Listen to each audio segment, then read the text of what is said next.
right, good morning and welcome to Moed Katan, Daf Ches, number 8. We have, come, show your faces, all my friends over here, the Gaboyim, my Gaboyim over here. They've arranged a special angle, and right with that was telling us, okay, he's leaving right with that. Over here, I have my giraffe, the giraffe.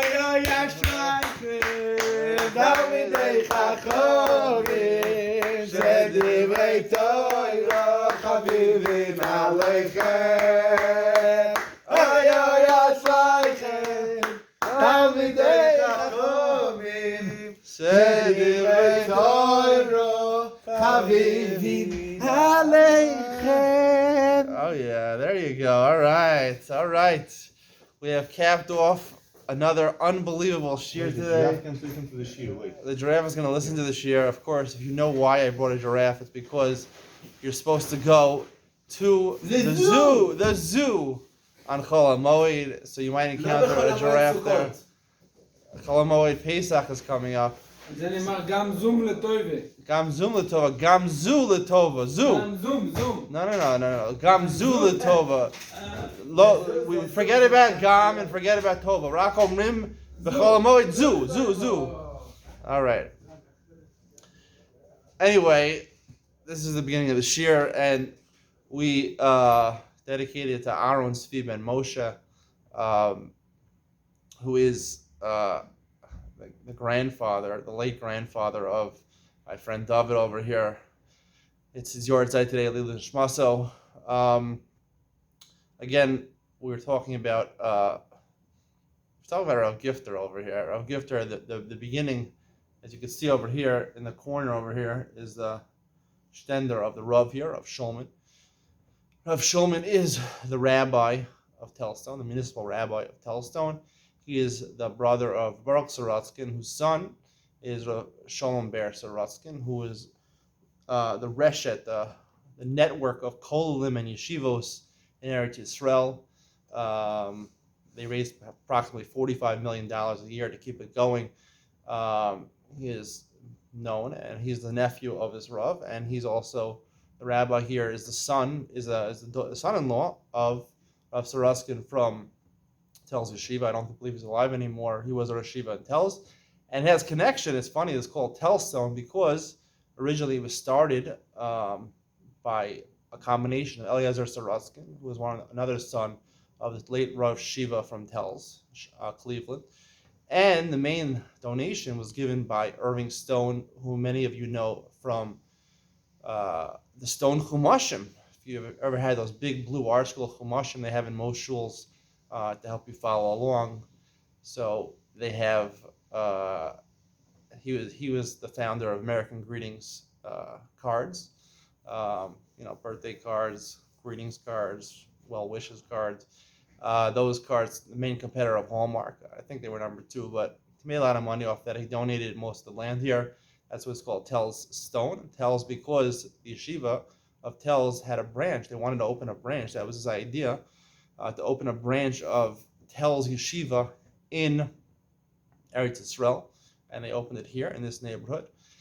And it was started by none other than Rav Gifter, Rav Mordechai Gifter, the famed Rosh Yeshiva of Telz Cleveland. He actually moved here before he was Rosh Yeshiva, Telz Cleveland. He became a Rosh Yeshiva here of Telz Israel in Telz Stone.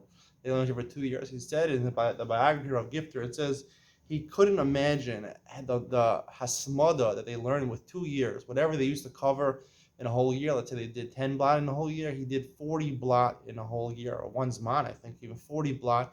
He said it was unbelievable he was able to do, but what ended up happening was there was the passing of one of the Rosh Yeshiva of Telz Cleveland, and he was invited to become Rosh Yeshiva of Telz Cleveland, and he moved back to Telz Cleveland. So that fell apart, the Telz Yeshiva in Eretz Yisrael, that branch closed down, and presently the campus of Old Telz Yeshiva is now occupied by my father-in-law's yeshiva, the Beit Zion. So that resides in the place of the Old Telz Yeshiva. So I have a connection personally to that, and that's why it's called Telstone.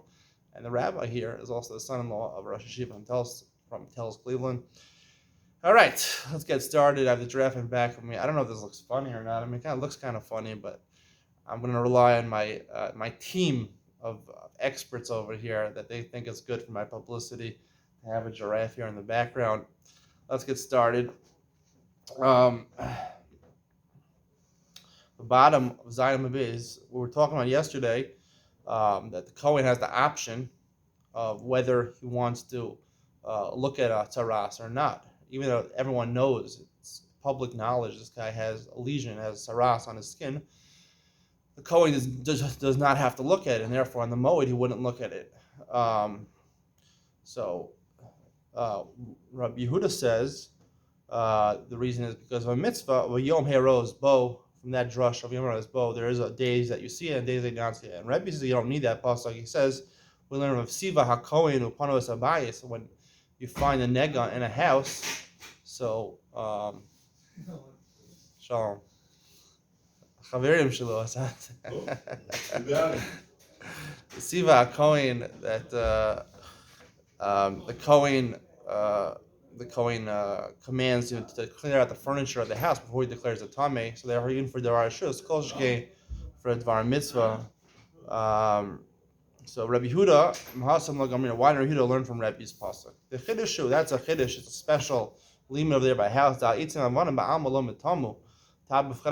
Normally, wood and stone does not makabel tumah. By tzaras, it is makabel tumah. So therefore, we only know by house. We wouldn't learn to the tzaras of a person or the tzaras of clothing that you have voluntarily the choice whether you want to look at it or not. Rabbi Amar, and Rabbi himself says, why does he do it the first pasuk of Yom Herosbo? It's the rich. You need both psukim. Because of Rahman of Yom Herosbo, we just say that pasuk Dvar Mitzvah and Dvar Shosel. That's talking about a Dvar Mitzvah. Only for a Dvar Mitzvah, like for Simchas HaRegel, you have the choice not to look at it. Because of Rahman of Siva HaKohen. Therefore, Siva HaKohen, to clear out the furniture, which is just a monetary loss, so therefore you clear out the furniture before you declare the house tameh. Because of Rahman of Siva HaKohen, if the Torah would have said Siva HaKohen, Hava Mina Hani in the Lav Tuma de Gufe. If it was said Siva Kohen, that would be it would only be by Tumas Habayis, Saras of the house, because there, I'm sorry, Siva Kohen is Tumas Habayis because that's not talking about the Saras on the skin of a person, which is a more strict form of Saras. But a Kohen would be forced to see the tzaras on a person, even if it's on a Moed, tzricha. Therefore, you need both psukim. Amar Mar Yesh Yom Shetarobo Yesh Yom Shetarobo. That's the drush of Rabbi Yehuda. He says Yom Heros Bo. There's days that you look at the tzaras, and there's days that you choose not to look at the tzaras. My mashma. Where do you see that for the pasuk? Amar Abaye Imkein Lichtov Rachmana Biyom. It could have just said the word Biyom. My Uvayom. Why did it say Uvayom with the Vav? Shmamina Yesh Yom Shetarobo Yesh Yom Shetarobo. So therefore, the extra Vav teaches me some days he sees it, some days he doesn't. He can choose whether he wants to see it or not. Rava Amar Kula Kra Yiseiruhu. He says the whole pasuk is extraneous. Dim Ken Lichta Rachmana Uveheiros My Uvayom. Could have said when he sees it. Why do I say Uvayom? The extra whole word Uvayom Shmamina Yesh Yom Shetarobo. From the whole word of Ayom, you learn that there's days that he sees, days he chooses not to see. Abaye, what would he say to that? No, you need the word Bayom. You can't just say Haros because to teach you that Kohen's only allowed to see the nega during the day, not during the night. Rava, where does he learn that you can only see the saras during the day? Kohen, you learn it out from Kol Mari Ene Kohen is talking about the Kohen has to see it. He has to see it fully. If he has to see it fully, obviously he has to be there during the day. What does he do? It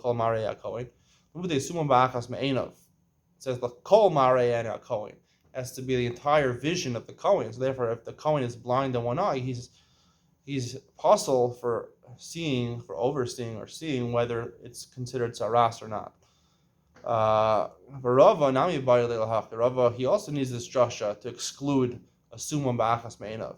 And whereas the enachanami, true, really that's the Kol Mari Ene Kohen is coming to teach me a summa ba'achas me'enav is possible for seeing the goyim. Ela b'yom v'lo minale. So therefore, you you have to take it back. So where does he know that you can only teach haras during the day, not during the night? Nafkale mikanega nira liba bias says the actual word li below the ori. It has to be seen to the kohen and not with the addition, with the help, the assistance of light. If you have to use a candle or something, or turn on a light bulb, or to see it, that is not good. You can only see it during the day.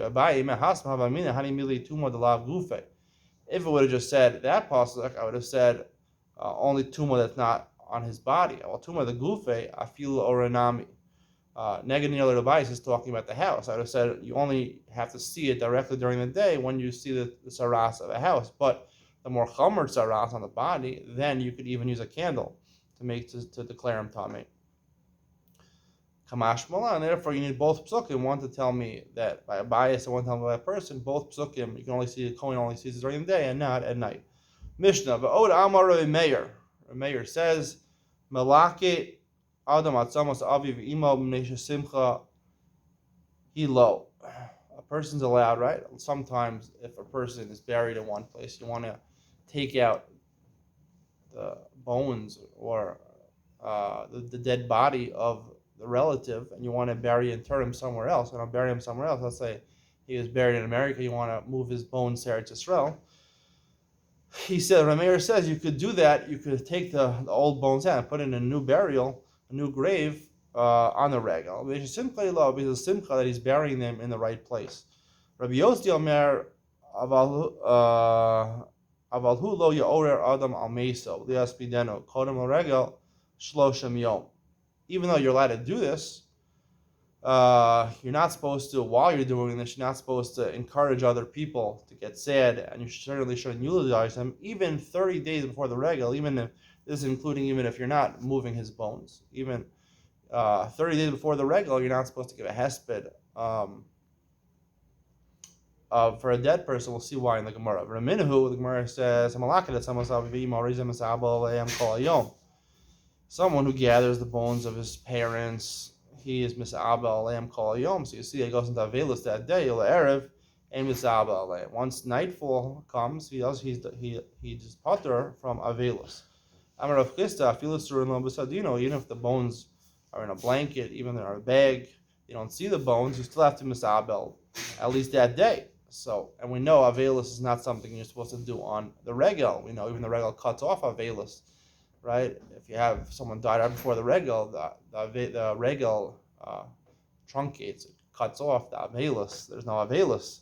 Certainly, you don't want to have avelus during the regal. Abaye, Ema Mnesha Simcha HaRegal Olav say that because of the regal, because of the simcha of the regal, so I'm going to use this explanation, Achronim Rishonim, they say, if you were to do it during the regals, even though normally when you're malakit as someone's aviv imo and you move them to a different place, you have to misabel that day. If you do it during the regal, because of the simchas regal, that removes or it gets rid of the avelos. You don't have to misabel if you move it on Chol Moed. Lo ya'ar al meso. You shouldn't encourage people to be sad on your mace. My lo ya'ar al meso. Amar Rav kadhava sabdana ba'mar Rava, when I was a eulogizer in Eretz Yisrael. Amar yivchon ame kol mariri liba. They used to say, everyone should cry who is broken, whose heart is broken by the tragedy. They should all cry. Why 30 days? Amarav Kahana, Amarav Yehuda, Amarav Ma'isa about the Mecha. There was an incident with a person, Shekines most la'alos regel. He collected money in order to have the money to go make aliyas regel. The traveling expenses. A certain eulogizer came and stood near his house, and either apparently someone died in the person's family, or he was just some other person, a eulogizer. He wanted to collect money for the dead person.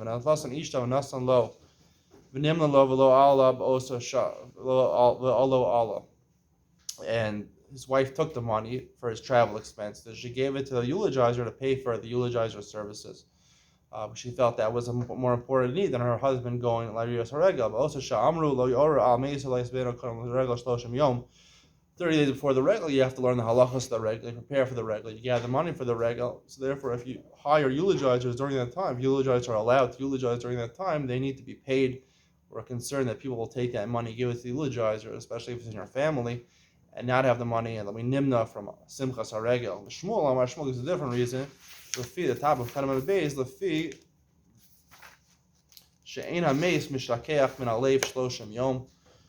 A dead person is not forgotten from the heart 30 days. Therefore, if you eulogize him within 30 days of the regal, you're still going to be thinking on the regal and call you tsar on the regal. My benayu, what's the practical difference between the benayu the gav bechinam? If you find eulogizers that will do it for free, if it's common that eulogizers are doing it for free, that's the current situation in your generation. So, because of Rav, there's no problem anymore because we're not concerned they're going to give the money to eulogizers, so that you do a eulogy 30 days before the regal. According to Shmuel, it would always be usher because once you eulogize him, you're not going to forget about him for 30 days. The Mishnah says, "Ein chofrin kukin v'kvaros b'moed." You don't inaugurate kukin b'moed. You don't bury, you don't dig kukin v'kvaros b'moed. Aval mechanchen es kukin b'moed. Okay, so kvaros, we're going to see in the Gemara, kvaros is a regular grave that a person builds, which is normally right within 6 feet of the ground. That's a kever, and the tzion is on top of the ground. Kukin is when you bury him deeply under the ground, like they do in Har Menuchos now. They have these things where they bury them in, I guess, drawers or whatever they call them. It's very deep down. They bury them in drawers all the way underground. I think they have 6 feet separating between each grave, but you can't dig kvaros, and certainly not kukin, which is more digging. It's a tircha yisera. You can't do that on the moed, but you could enlarge or shorten a kukin moed to fix it dimensions. But also nivreches moed, you're allowed to make a pool of water. What is it referring to? We'll see. I don't know. It's talking about a pool for swimming, pool for, I would say it's for swimming, a swimming pool. You could make it a mod because of simcha. V'aron imameis b'chatzer. You can't make a coffin for a dead person, a new coffin, even if the mace is in the chatzer, even though it's private and people don't see it. Rabbi Yehuda Omer Oser and King Yeshua and Asarim. You can only make the coffin if you already had wood that is perfectly cut with the dimensions of making that coffin. If you have to fashion the wood into new dimensions in order to make the coffin, that is tircha yisera. Even for kavod mace, you're not allowed to do it. My kukin and my kvaras. What's the difference between the two things? I'm Rabbi Yehuda. Kukin b'chafir. Kukin are dug way deep in the ground. But kvaros are binyan. Kvaros are primarily they're in the ground, but they're the sion, the grave site, is above the ground. So that is the difference between the two. Tanya Namihachi Elohim Kukin on Kvaros. Kukin b'chafir. Kvaros binyan. Kukin are you have to dig deep down in the ground. Kvaros are a binyan on top of the ground. In case of mechanchen, how do you fix them up? Amar Rav Yehuda, sheim haya aruch mekasro. If it was too long, you can make it shorter. Masisotana marach bo marach bo. In the Mishnah, the Brisa, it says you can make it longer or you can widen it. Also nivreches, my nivreches. What is nivreches? Amar Rav Yehuda zubekia. It's a pond, vatanya, or a pool. Vatanya nivreches abekia. But it says in different Brisa, nivreches abekia, seemingly two different things. Amar Abai v'Temarav Kana Gia Ubar Giha. I guess a regular pool and a waiting pool, or a regular pool and a jacuzzi. I don't know. Those things you're allowed to make on Moed, because even though it might be a tircha yisera, but I'm going to see for one of the heterim on Moed is that simchas on Moed, or a big simcha on the Moed, which is a mitzvah. That's the ikar mitzvah of Moed. It's a machta b'chagecha, because of the mitzvah. It's a machta b'chagecha that obviates any tircha yisera. When it comes to burying a dead person, that is a mitzvah of kavod mace. A mitzvah of kavod mace is dependent on whether it is an extreme tircha or it's a minimal tircha. That's why you're not allowed to do an extreme tircha, but a little tircha to make it longer, to make the burial sites longer or shorter, that you're allowed to do. We learned in a Brisa like this.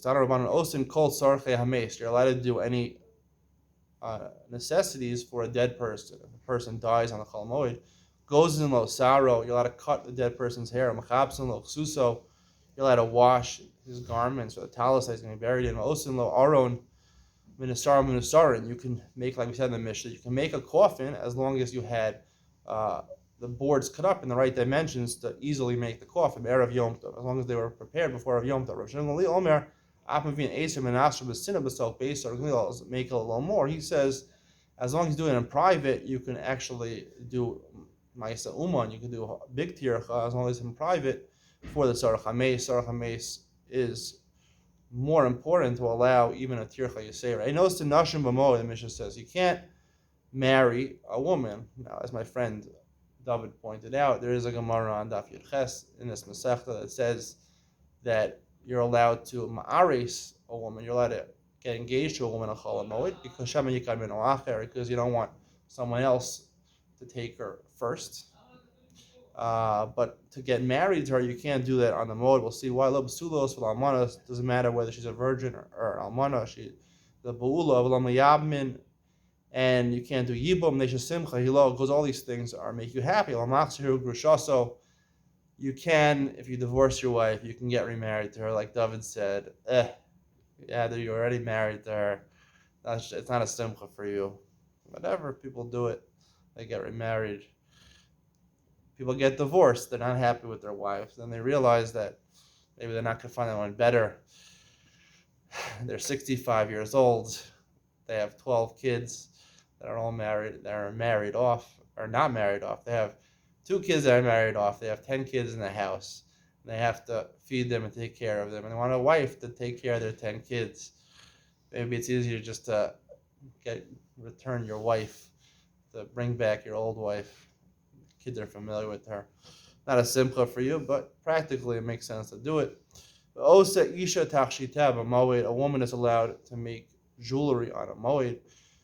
I don't know what this means exactly. Seemingly means she's allowed to wear jewelry, or she's allowed to beautify herself, or she's allowed to organize or make jewelry. Make jewelry on the moed would be allowed. Rabbi Yehuda Omer lo tasud meishanivu. She can go for, they have these different processes now. Tasud in the Gemara meant that to apply lime on her skin, dilapidatory cream to take off hair. Now they have laser surgery to take off hair. That you shouldn't do on the moed. Nivu hula, because it's a pain. It hurts her. Anyone who knows a woman that's gone through laser surgery to remove hair, it is very painful, and therefore it's going to detract from your simchas haregel. Hahedyo tofer kedarko, someone who's not a professional, someone who just sews in the house. Most women know how to sew a button or something like that. You could do it normally. Uman who does it professionally knows how to sew in a professional way. Machlev has to make an irregular pattern in his sewing. You're allowed to put a covering, a ruffles, on a bed. Ruffles are those things you put on the side of the bed, with ruffles to make it look nice. That's a heter that Tanakama allows. Rabbi Yossi is a little more matkan. He says you're allowed to spread out new sheets on your bed. You're not allowed to put on the new ruffles. That is considered to be more of a tircha, and there's no good reason to do it. The Gemara says, "Simcha hilo my heavy." The fact that it's a simcha to get married on Chol Moed, what's the problem? I remember Yehuda Shmuel supposed to be happy on Chol Moed. V'chein amar Rebbe Lezer amar Yeshaya v'amri la amar Lezer amar Yechanina levisha ein marvin simcha b'simcha as a klal. We'll see the Gemara on Daf Teram and Aleph explains what's the source for this, but you're not supposed to mix one simcha with another simcha. Presumably the reason being because you don't get a full simcha of either one. You don't get maybe not any simcha. People have to concentrate on 2 things at one time. They usually get nothing. It's like the halacha that you're not supposed to hear 2 different kolos, right? Not by shofar. You're allowed chaviv mitzvah by shofar and Megillah. You'll pay attention even if you hear 10 people reading the Megillah. But when it comes to Kriyas HaTorah on Shabbos, which is not a special mitzvah, you can't hear 2 kolos because you can't pay attention to either one. They both distract you. You're not excited about it. They both distract you. Here also, 2 simcha distract you. You'll have no simcha. He argues fundamentally over here. I'll say a bit of a chiddush over here. What's the difference between this Ein Marvin Simcha B'Simcha and this drasha? We'll see in a second what the drasha is. Amalei Abaye the Rav Yosef had Rav Bar Huna the Rav. What Rav Huna just said is Rav's teaching. The Amar Rav Daniel Bar Katina Amar Rav Minayin She'enos Nashim Amoy. Never V'Samachta B'Chagecha. It says you should be happy with your holiday B'Chagecha V'Lo B'Ishtecha, not with the fact that you just got married. So it's a fundamental machlokus over here. To explain the machlokus, we'll even Ben Sion over here. The giraffe also is part of even Ben Sion over here, sponsored by the giraffe. The machlok is fundamentally over here when you have two simchas, when you get married on Chol Moed, is the problem that you can have neither simcha, marim and simcha because neither one, or that a person's tendency is to focus on the more pertinent simcha to him, the more personal simcha to him, getting married, and he'll forget about the simchas haregel. He's able to concentrate on one but not the other. Ula Amar, he says a third reason, they are Torah, because it's a tircha to get married. There's a lot of preparations. You need to get married, the wedding day, get all ready, the makeup ready, and to get the suit on, everything ready. It's a tircha, and that will take away from your simcha samod. Rabbi Yosef Nafcha Amar Mneish Bittul Pir Rivya. A fourth reason, he says that if people were allowed to get married on Chol Hamoed, they would all wait because the expense of getting married, it costs a lot of money. And during Chol Hamoed, people spend a lot of money on fancy meats, fancy foods. So therefore, they'll wait till Chol Hamoed to get married, so they'll save some money.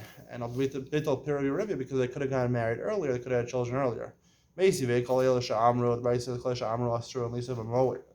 these women that said you can't get married on the Moed, Daf 10 Amud Aleph, top with Tar and Lisa Erev Regal. You're allowed to get married on Erev Regal, the day before the Regal.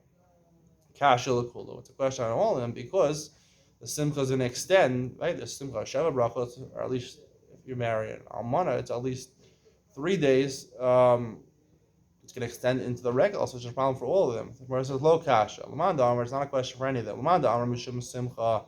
Who says Bishum Simcha? When you get married, there's Simcha. Either Ma'imar and Simcha B'Simcha, or because Samachta B'Chakecha, V'lo B'Ishtecha. Iker Simcha Chad Yomo. The main Simcha of getting married is the first day. The first night is the main Simcha. So therefore, you're not going to interfere with the Simchas HaChag. Lamanda Mishum Tircha, Iker Tircha Chad Yomo. The main Tircha is the wedding day after the Shabbat Baruch Katan Mash Tircha. So it's okay. Lamanda Mishum Bittul B'Rivir Chad Yomo Lamashi Nesh Nafshe. Because the reason of Bittul B'Rivir, that doesn't apply over here, because a person's not going to want to wait to get married Erev HaRegel, because if something doesn't work out, Erev HaRegel, the caterer doesn't come or he doesn't provide the food, so you're going to have to wait till the Regel. On the Regel, you can't get married.